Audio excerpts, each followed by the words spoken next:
বর্ষা পেরোতে না পেরোতেই শীতলক্ষ্যা নদীর পানি কালো হয়ে গেছে।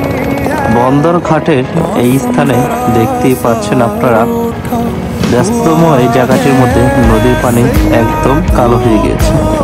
ইতিমধ্যে নদীর পানি অনেক বেশি শুকিয়ে গিয়েছে। মাছ ধরা হচ্ছে আশেপাশে সব জায়গা থেকে।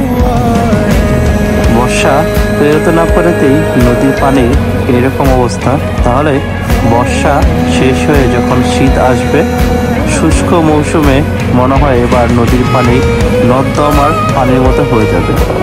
আশেপাশে ময়লার যে পরিস্থিতি তা দেখলে বোঝা যাচ্ছে এইবার শীতকালে নদীর পানি কত বেশি দূষিত হবে। বন্দর ঘাটের শুধুমাত্র এই স্থানটিতে দেখতে পাচ্ছেন চারপাশে ময়লা আবর্জনা সবকিছুই রয়েছে। তবে সর্বশেষ বন্দর ঘাট আমাদের বন্দরবাসীর জন্য বড়